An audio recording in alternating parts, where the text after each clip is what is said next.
คิดว่าสิเป็นหน้าเฮือนอยู่ไสแบบทางหน้าเฮือนทางนี้ เป็นไหนวะเจ้าไหนวะแหละอยู่หันปลอดภัยดีมีแฮงอยู่นี่นะปลอดภัยอยู่ดีมีแฮงเอ้าหลังเก่าได้แถบมองนั่นเด้มองนั่นก็มันเรียกปอดปานนั้นเลยเจ็บไข้ได้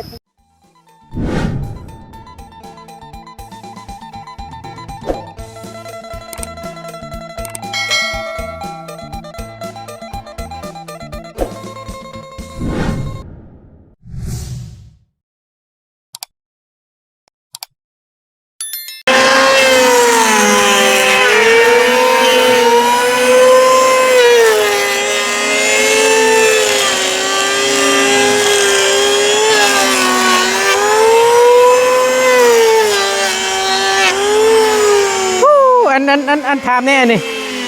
อันน้ำมือเจ้านี่นะไม่แย่ขี้กบไม่แย่ขี้กบแม่น โอ้ยคักกะลีเนาะ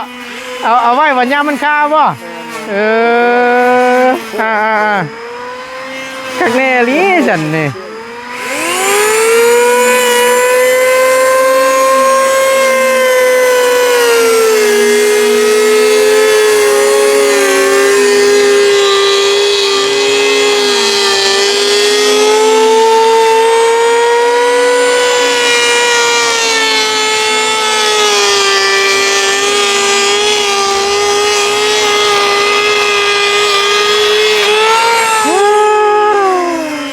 มาแต่เช้าคุณไว้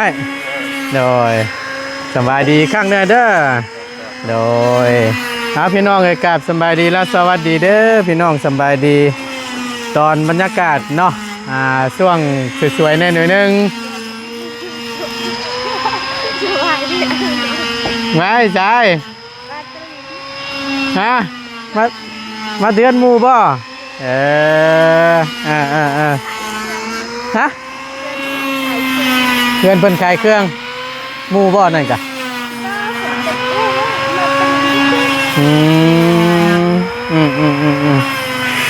เอาพี่น้องเนาะนี่ก็กำลังเริ่ม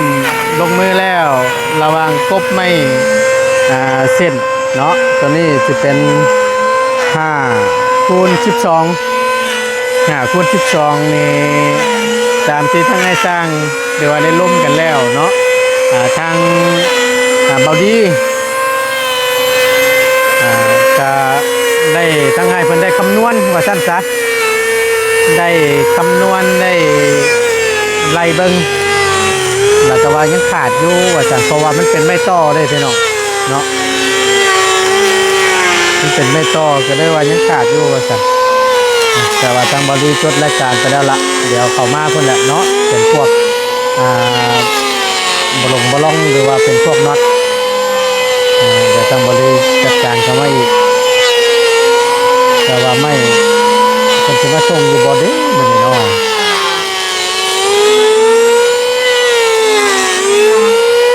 ถ้าว่ากบ2 ตัวที่นำบล้นอยู่นะ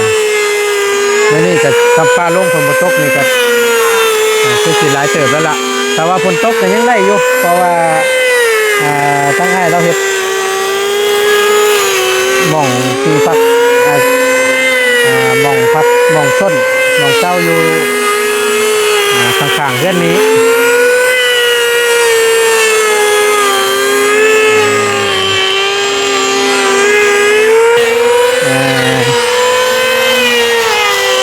รูปมึงด้วยฮะเที่ยงอยู่ป่ะฮะเอ้าจะได้จังหวะบูฮู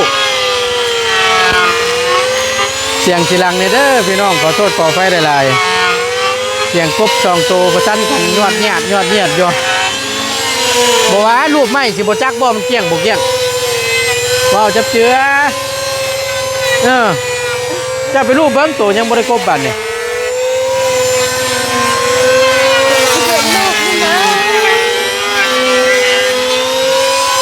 แนวไหนฮะแตกต่างตัวไหนเกี่ยงกว่ากันนี่อันนี้ก็คือเป็นกบเป็นเกี้ยงนี่ แต่ว่าตัวนั้นน่ะเพิ่นยังบ่ทันกบเลยหยังเจ้าไปรูปเพลงที่นั่นบ่แห้งมันสิอันเสียนตำมือเจ้าเป็นบ่นี่คำให้เฮ็ดนี่ได้อยู่บ่บ่ได้ครับว่ากันแล้วเนาะกับพริกให้เพิ่นเด้อก็ถือว่าหาก็ได้ครบอยู่3ตัว4ตัวของง่ายเพิ่น3 4ตัวนี้เนาะแต่ทั้งง่ายเพิ่นก็ได้3 4ตัวคือกันแม่ปะตัวนี้ไหลตีนเลย ฮะ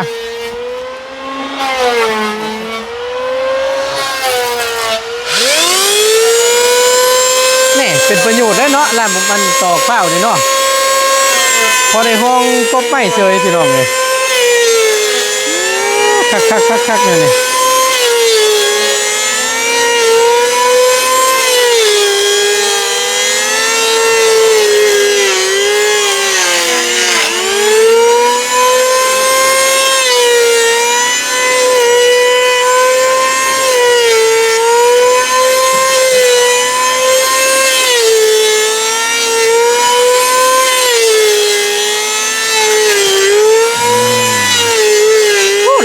คู่เลยเนาะโธ่ทั้งอันบอกขอโทษนะมันลุงบ้านนี่นะลุงกำลังเคยกันจังเงินเนาะกักอย่างนี้นี่โอ้คือตั้งง่ายเพิ่นนี่เป็นลุงนี่เนาะแสดงว่าตั้งง่ายแล้วนี่มาเอาน้องสาวแล้วนี่คักจับไว้เพิ่นเด้อ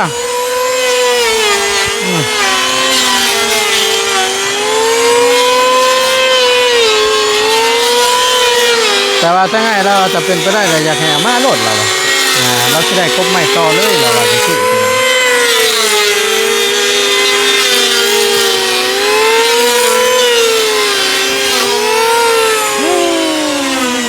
น้องจักน้อยใจเย็นจักน้อย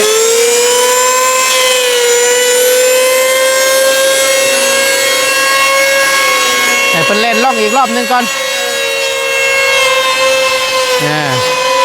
แต่ว่าตัวใดชูมันสิผ่านแล้วหรอกอะไรเกือ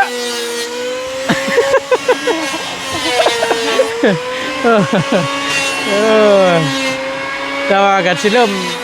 มีแสงแดดน้ำแน่พี่น้องเนาะสบายดีโยกขึ้นหน้าขาวเลยฮะเนาะ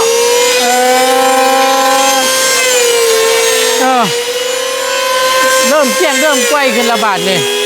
เอาไปเอาว่างามกล้วยอีกบาทนี่เอาว่าดีได้เอาเบิ่งกันคักก่อนนี่เนาะ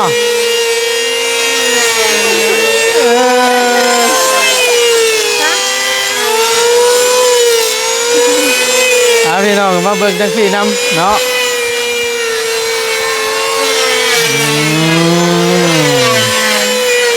พอได้ทั้งพอแล้วนี้จับซอยเนาะสบายดีทุกคนเด้อสบายดีห่อนแท้ห่อนว่าพี่น้อง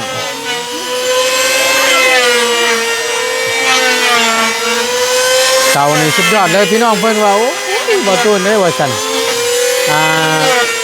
ได้ดีแล้วว่าซั่นเอาโลดว่าซั่นอย่าไปซักซ่าเสียเวลาเด้อว่าซั่นคือว่าสมมาพักควรแล้วเอาโยพี่น้องไอ้ทางประตูแต่ถือว่าเสาหนึ่งตกโยแซนปลายกับมันใหญ่แล้วก็ไม่แก่นนะถือว่าโอเคอยู่เนาะแต่ขอบใจแล้วหั่นละพี่น้องไอ้ที่แก้ไขสถานการณ์เฉพาะหน้าถือว่าได้ดีเนาะแต่เฮากับเอ็ดร่วงกับต้มเชยนะพี่น้อง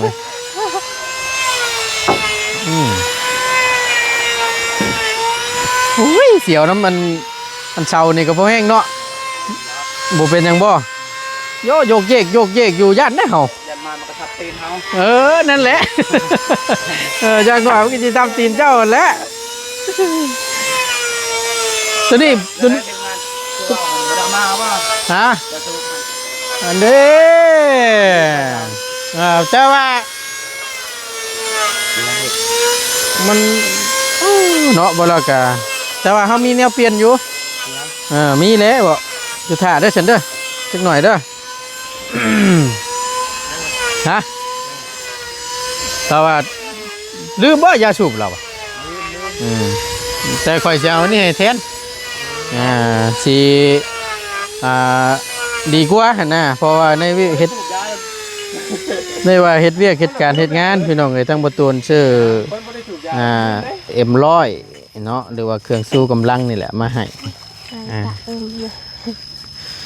พอได้มาตอนมาฝากนี่แหละ อาหารในบ้านนี่มีเพิ่นบ่ได้อยู่ เพิ่นบ่อยู่นี่เฮาเปลี่ยนให้ตัวนี้เด้อบัดนี้เด้อตัวนี้นี่สิดีกว่าตัวนี้เพิ่มพลังนี่แหละยามช่วงเช้าๆเด้อเอาไว้โดยอันอันทั้งพรน้องพรโดย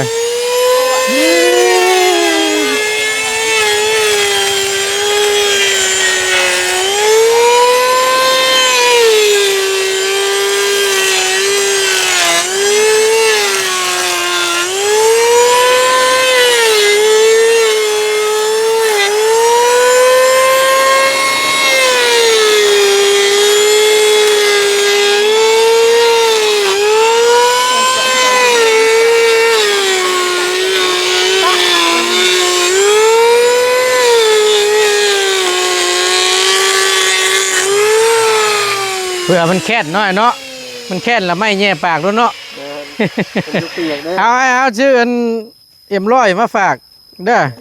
ขอบใจหลายๆโดยบ่เป็นหยังเจ้าหากก็ได้คนละ3-4ตัวเนาะ2คนช่วยกันกบก็สิไว้อยู่พี่น้องแล้วตัวนี้ก็แม่นตัวนั้นเลยกบ2ตัวแล้วบ่ยาวจวดจัดอยู่คักอยู่คักดีเนาะอันบ่พื้นเนาะมันหน้ากากนั่นก็ได้ถือว่ากันแดดน้ำเนแม่นกันแดดมันมืดเด้บ่แดด เอาว่าแล้วก็คิดเห็นได้ก็บ่พื้นว่าอ้ายเราว่าใส่แว่นแล้วมันห่มเป็นมือน่ะ แดดก็คือบ่แดดว่าซั่นคิดเห็นประตู7 ปีเดี๋ยวนี้ ประตู7 ปีแล้วก็ติดแว่นนี่ก็ป้าแว่นเราเหี่ยวว่าซั่นหาอยู่คือคนบ้านเฮาเลยฮะแม่นบ่อันเนาะว่าเราว่าอยากถามเนาะอยู่ได้อันเว้าขอโทษเนาะไม่อันได้อยู่เป็นคนบ้านเทิมหน่อยนี่เลยบ่หากแต่ว่าเบิ่งลักษณะตาทางเราแบบคล้ายๆคือคนทั้งบ้านเฮาพุ่นน่ะทางใดล่ะพุ่นแล้วแถวซิโนูพุ่นทั้งแถวซิโนูพุ่นเอากินก่อนเด้อเช้าเมื่อยไปน้ำกินไปน้ำนี่ละได้ซะเพิ่มพลังก่อนขอบใจหลายๆทางทีมงานโดยบ่เป็นยังไงบ่เป็นยังนี่แหละย่ามาขอมากะบ่นึงกินนึงซื้อมาต้อนมาฝากอยู่เนาะก็คือว่า มันฮ้อนเด้น้ำไม้แล้วน้องพรมื่นแกงที่ท่านกินมื้อนี้ก็น้ำไม้นะฮะมื้อนี้แกงน้ำไม้นะมื้อนี้แกงหน่อไม้แกงแล้วบ่ต้มนี่เด้แต่บ่มีเวลาซื่อหมูมียานางออกไปให้ชื่อเครื่องมาให้นี่เลยหรือว่าจะสิแกงแล้วกินตอนเที่ยงนี่บ่แต่จะกินตอนไหนก็ได้ยังเสียชูเพิ่นกินบ่มีเลยแกงน้ำไม้น้อยใหญ่เด้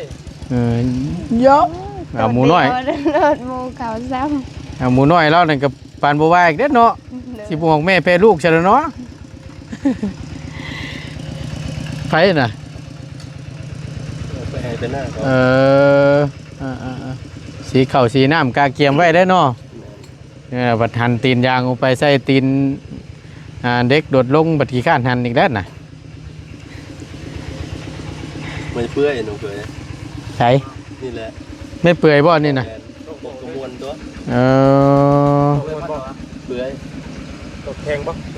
มันอ่อนแข็งมันอ่อนแต่ว่าเฮาบัดเฮาที่ตั้งแล้วมันจะเสียงหลายมันจะแตะมันจะหักมันจีกเลยจีกยาวเลยต้องปัดกูมาขายว่าคักแบบต้องตัวกันนี้เนาะเปื่อยไม่เปื่อยไม่เส้นเนี่ยมันเปื่อยคักปานใดเปื่อยธรรมดานะว่าเปื่อยขาวเด้บ่แม่นเปื่อยเลือดเปื่อยขาวเนี่ยเปื่อยขาวปานนี้อ่อนได้ดิมันอ่อนเอาเฮ็ดแป้นเฮ็ดหยังหั่นมันจะมึนแบบเฮาใส่อันนั้นกระดาษทรายขัดอันเด้อ๋อผู้เพิ่นขายว่าคักอยู่ แล้วมันโกงๆเขาว่าดึงจีก็ได้ปังนะ มัน เบาที่ใหม่นี่เนาะ เบา มันลงเนาะ มันลงเห็นยัง เฮ็ดตอนอยู่นั่นอยู่บางพี่น่ะ แบบที่บ่ นั่นแหละเอายกขึ้นแล้วมันจีกตับหลังได้แก้ได้ไม่ใส่เส้นใส่ใหม่อีกมันหักเลยหักออกเลย มีจักเส้นเนี่ย บัดเด้ มาเท่านี้แล้วเท่าไหร่7ตัว มันไม่เปื่อยไปเลยบ่ ในเปลือยมาเลย โตเพราะว่าบาวนั้นจะมาซื้อพวกโต เราถึงจะบิดเอาเบิ่งอยู่ไม่ยังเด้อซั่น หลังดีอยู่ ยังเบิ่งบ่ออกว่าซั่นไม่กี่ซี่มันบ่แม่นเลยซั่นไม่กี่ซี่มันสิ ข่าวใหม่ ไปกบเอากบเฮาจักแล้วได้เอากบ อยู่กับแม่เนาะมันติดหมอก แม่น ไม่ ครับ เคยเราบอกอยู่คุยแล้วขายคงหนุ่มนะถ้าจะขายแล้วบอกว่าพักต่อไปเชิญพักต่อไม่มีกระโยกยืงได้หมดเนี่ย เนาะ เฮามันเสียงแต่ยันจีกันบ่จีก็คักคือกัน ถ้าว่ามันบ่สีกบ่หยัง แม่นอ่อนเลยแต่ว่าคันจะถึกฝนถึงยังมันบ่อยากทนปานใดไม่เปื่อยมันเป็นไม้เนื้ออ่อนเด้ โดยแต่ว่าคำอยู่ห่มอยู่เงาเนี่ยผลบ่ถือก็สิทนคือกันเนาะ บ่มีตัวถึกดอกมันอยู่ทางในหมด เนาะเพราะว่าตัวนี้มันสิเป็นพวกเพิ่นหยังคือค้างหน่อยเนาะตัวนี้ที่แรกนั้นอยากได้ตัว5คูณ15เลยพี่น้องแต่ว่ามันบ่มีแต่ว่าอันนี้มันก็ได้อยู่เพราะว่า5คูณ12นี่เฮาทาบคู่เนาะพวกทาบคู่เอาแล้วมันก็สิแข็งนะเฮาบ่ได้ใส่ตัวเดียวแบบสั้นนะเห็นบ่ตัวนั้นใส่ตัวเดียวแต่เฮาแนบคู่เลยมันก็แข็งอยู่เนาะขึ้นทั้งเทิงน้ำแน่ทั้งหลุมน้ำแน่สิทนทานอยู่หรอกเอาบ่แล้วก็ถามก่อนอันว่าถามทั้งพ่อแล้วนี่แหละสมมติว่าฮื้อองนี้ได้อยู่บ่ เพื่อนหลังเก่านี่ต้องถามว่าสิตั้งอยู่หม่องใดเนาะ ยกซะยกออกซะ เพราะว่าพื้นที่นี่เฮาเบิ่งนี่จังไดก็ถ้าว่ายังไงงามหน่อยเนาะมันต้องเคลียร์ตัวนี้ออกก่อนตัวเก่านี่หรือว่าตรงโซนตัวหม่องน้องพรคำนอนนี่เอาออกก็ได้อันนี้คุยกันไว้คุยกันเบิ่งเพราะว่าพื้นที่อยู่หม่องนี้น่ะเฮือนเก่านี่สิงามที่สุดนี่เนาะถ้าว่าได้ตั้งอยู่หม่องเก่านะคันแบบบนนี่ก็สบายเองเฮาประกอบกับบ้างเฮามายกมันทำนี่ก็สบาย แล้วเฮาจับระดับเลยมันจะง่ายเลย เพราะว่าหนึ่งว่าพื้นที่มันได้นะแล้วก็ถ้าว่าย่นไปทางพุ่นนั่นมันก็สิบ่ได้อีกนะอันนี้เชิบไว้ซื่อคุยก็คุยกันไว้ซื่อแล้วก็จังค่อยว่ากันอีกแม่นจังค่อยว่ากันอีกเทื่อนึงวัดพอกบไม้กบตอกแล้วก็จังค่อยว่ากันให้มันแล้วมันทั่วในที่ละขั้นตอนก่อนแม่นบ่ยาวก็คิดอยู่เลยแม่นวางได้ฉันนั้นตั้งเจ้าตัวมองใดอันนี้ถามไว้ซื่อฮะบ่ฮู้ตายแล้วบ้านนี่มองใดสิตั้งเฮือนงามยังบ่ฮู้อยู่คำนวณเบิ่งแหละสมมุติว่าตั้งอยู่มองนี้หน้าบ้านมองนี้ไว้เฮ็ดเลินยามมีงานมีการไว้กลางเต้นกลางหยังหลังบ้านไว้เฮ็ดหยังมีเงินมีหยังต่อเฮ็ดเงินครัวห้องน้ำก็ว่าไปคำนวณเบิ่งเดี๋ยวแต่ ตายบาดนี่พี่น้องเอ้ยบ่หรือคือว่าแหละเนาะบ่ฮู้ได้เบิดเนาะแบบใดก็เอาเนาะนี่ต้องแนวนี้คำแบบใดก็เอานี่แหละ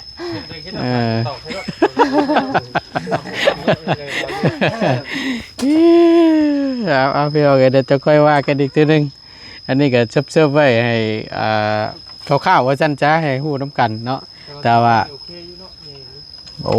คักอยู่งามโอเคอยู่พี่น้อง ไอ้กูนี่มันก็มีขยุ่งพุ่นละว้าอยู่บ้านตอนนั้นฮะเขาไปเลื่อย ในประโรง กับตัวนะบ่าว ในประโรงยังแต่ในอันนี้นี่ใน หน้า18หน้ายังยาว2 เมตร 2 เมตร 2 เมตร คำบ่ ค่อยเลื่อยหั่น ประโรงดำๆนี่แหละ ผมไม่เลยไปท่าละคนมาพอดีชาวโปโตสัก5โตใหม่หั่น เสาเมนมันเลยเสาเด้เฮือนนี่เด้ยังทหารจังไร ระบาว่าตอนนั้นระบาเปลี่ยนรถไทยเด้ระบาคิวนึงได้รถไทยคันนึง8 ล้านรถไทย เรา เป็น เราเวียนชื่อเราบุขายเลยเดือนเราเฮือนมันยังกับลูกเราเป็นครูเด้ เด็กเป็นเด็กได้เนาะ เถิงกันขึ้นเมืองรถจะไปประโรงเลย เนาะ ในประดงค ไปเดี๋ยวไปเบิ่งน้ำอีกเทื่อนึง ตามเลยเนาะ ถือว่ากบแข่งกันนี่เนาะดีแล้วเอาย่างมาเบิ่งก่อนพื้นที่หม่องที่จะมุกอันมามุกว่าซั่นบ่ตูนก็เว้าไปแล้วบัดนี้มุกพริกไปแล้วบัดนี้หม่องผู้เคลื่อนน่ะนะพี่น้องเนาะนี่อันนี้อันเฮ็ดหยังอันนี้น่ะ บ่ฮู้ หึ บ่ฮู้น้ำพอเราเฮ็ด พอเจ้าเฮ็ด เลยเมื่อเช้านี่ ฮะ เมื่อเช้านี่ หรือว่าเตรียมอันปรับหน้าดินบ่หรือว่าแนวใด น่ะบันใน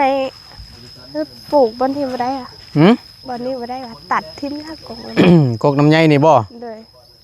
อยากปลุกให้มันเชิงอยู่หม่องนี้บ่ เลยบ่ได้บ่ ถามมาได้บ่กันเจ้าสิเอาหม่องนี้บ่ล่ะหรือจังใดถามเจ้าตัวนี่แหละ ตัดทิ้งจ้ะกบน้ำใหญ่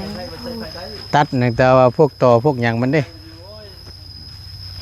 ก็ได้ตัดเคลื่อน เพราะว่าถึงหั่นน่ะไปเส้นยางว่าพี่เบิ่งก่อนไปแสดงว่าทั้งพ่อเจ้านี่ปรับหน้าลิ้นนี่เนาะ เลย ปรับแสดงว่าเฮ็ดหน้าลิ้นนี่ปรับหน้าลิ้นเห็นเพียงตามเบิ่งบ่แม่นบ่ ไอ้คิดว่าสิเป็นหน้าเฮือนอยู่ไสแบบทางหน้าเฮือนทางนี้ เป็นไหนวะเจ้าไหนวะ หึ แหละ เจ้ากะเว้าให้อ้ายงุ้งน้ำดับบานนี่ บันจะรับไม่ได้ได้ ผลที่ไปไว้อยู่เอามาเบิ่งน้ำกันพี่มา ไหนไหนจะตังไปแล้วจะตรอลไปกี้จะไหนตะก็บันก็ให้ตรงไหนไม่ใช่ได้มันกำไยนี่ เนาะ แม่น ตัดหากมันก็ลงแล้วแหละเบิ่งหากมันก็เบิ่งกว่าน่ะ เป็นว่าชื่อเอาเขตนี้ ที่เอามองนี้ เอามองนี้ แต่ก็ลงไปนี้บ่ลงไปแนวนี้ออกไปนี้หากจังใดก็บ่วิดได้เฮาว่ากระตูบน้อยตัวนี้ มากนะ มีแต่ว่าเอาออกคำว่าสินั่นก็ จะรับแม่เด้ ออกไปนี้ มาดงตอนเถอะแต่อีกครั้ง จนchịห้องmìnhไปห้อง chịห้องกะเกิดมาเนตะmìnhห้องบันมันนี่ตีไปเติมกี้ เดี๋ยวประมาณ chịจะรับไหม ปกติช่วยนะนะก็ให้ได้นะ แต่ว่าเอามองนี้มันบ่ โดยลูกบ้านเขาขีดหันกลุ่มนี้ตัดใหม่ตัวนี้ได้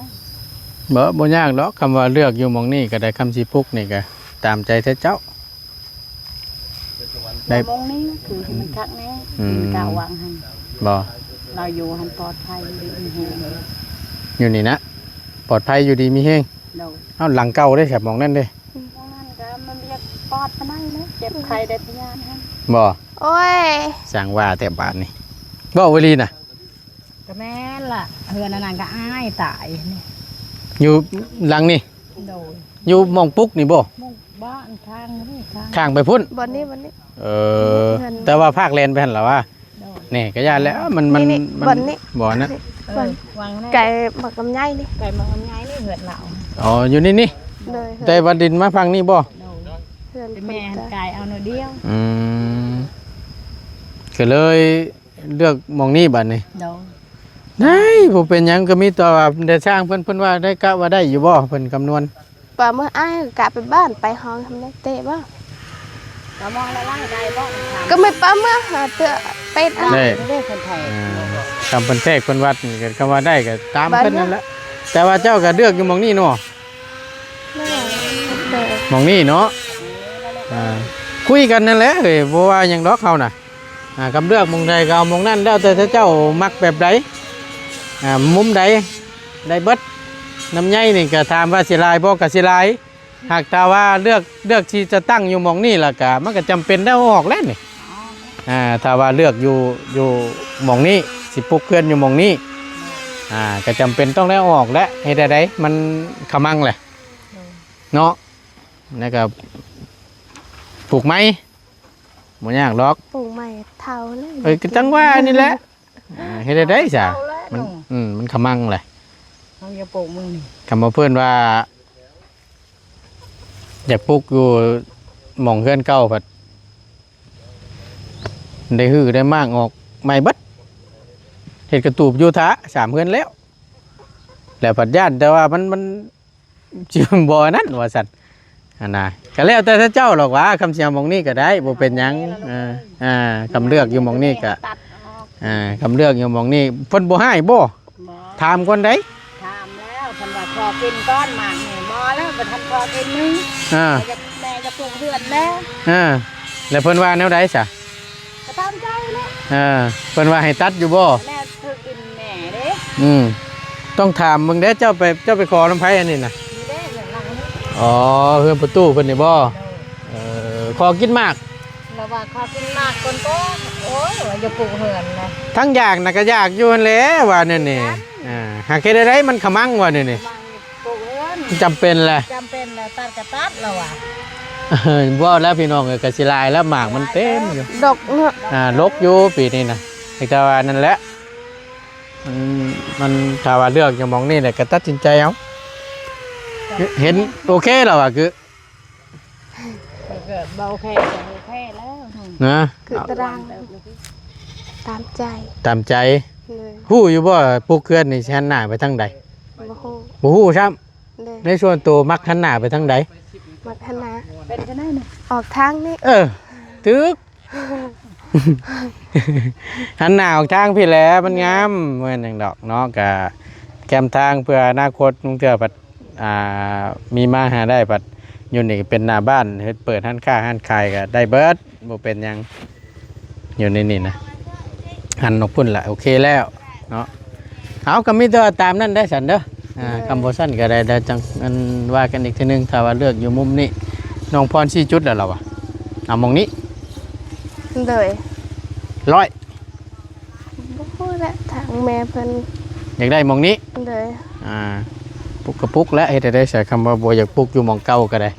ย่านว่ามันบ่นู่นนี่นั่นกะได้เบิดขอแต่ว่าพื้นที่มันได้จัดสรรเบิ่งถ้าสมมุติว่ามันฮอดหันลงมุมนั้นกำเพื่ออนาคตมีเงินมีคำเกาะกระเทอะหมองเฮ็ดเทือนครัวและห้องน้ำลงพุ่นก็ได้เอาดินมาถมนู่นนี่นั่นได้เบิดเนาะ เลย ได้นอนอยู่บ่นี่น่ะ ได้นอน นอนอยู่ นอนอยู่แล้ว ฮะ นอน ได้นอนอยู่เนาะ เลย ใครยุคำว่านั่นนะยันว่าไปก้านกบก้านเขียดเมื่อคืนนี่ มันคือนี่ ได้ไปอยู่บ่ ไม่ได้ไปแต่ว่ามันจะเป็นหวัดน้อยหนึง สิเป็นไข้ เลย โอ้ยเดี๋ยวกันบ้านทิฟฟี่มีอยู่บ่ กินหมดนะ เบิ่งแล เลย อาการเสียงแอบๆนี่ขี้มูกตันหลังนั่นนี่ เลย โอเคจันเดี๋ยวให้บ่ยาวเพิ่นเอาให้เพิ่นมีอยู่ทิฟฟี่กับพาราเดี๋ยวเพิ่นเอาให้ไว้กินเด้อ เลย ไปบ้านนี้โอเคเนาะ เลย ดึกหยุดแล้วเนาะเอาดีๆได้เด้อ ขอบคุณหลายๆไปล่ะไปสบายดีพี่น้องกันเด้อโดยมาไม่ไอ้มาเนี่ยเขามาหาน้องเพื่อนช่วงช่วยๆนี่แหละพี่น้องทั้งบ่ต้นก็บ่ได้เมื่อซับนอนอยู่พารานเมื่อคืนนี่ก็ได้เนาะเนื่องจากว่านี่แหละเบิ่งการเบิ่งงานเฮาว่าเพิ่นกำลังกบไม้กบตอกกันนะเนาะก็อัปเดตให้พี่น้องได้เบิ่งน้ำกันเรื่อยๆพี่น้องเนาะมาลุ้นน้ำกันพี่น้องว่าสิเป็นจังได๋แน่เพื่อนน้องพร เคล็ดแรกที่ทางทีมงานเฮาได้ซอยอยู่นี่บ้านเทิมใหญ่นี่แล้วก็สร้างเพิ่นก็เป็นสร้างชุดแรกที่เฮาที่เฮาได้ใช้งานเพิ่นเนาะรอเบิ่งรอชมกันเพื่อนเพิ่นสิว่าจังใดจริงเอ้าโอ้ยไม้กันชันเบาหญ้าพี่น้องบ่ตัวหนุดไม้กันชันเรียบร้อยแล้วพี่น้องตายซ้ำไม้กันชันบ่ตูนก็ได้เอาขอบคุณในไลน์พี่น้องที่เข้ามาเป็นกำลังให้ใจและติดตามมาชมคลิปโดยประกาศโฆษณาขอบคุณในไลน์เนาะที่กดไลค์กดแชร์เนาะกดติดตามให้กับบ่ตูนทางใหม่ละเก้าเนาะขอบคุณในไลน์สำหรับคลิปนี้ไปก่อนพี่น้องเจอกันคลิปหน้าคนก็สิตกก็พ้นบาทนี่สบายดีเด้อพี่น้องเด้อ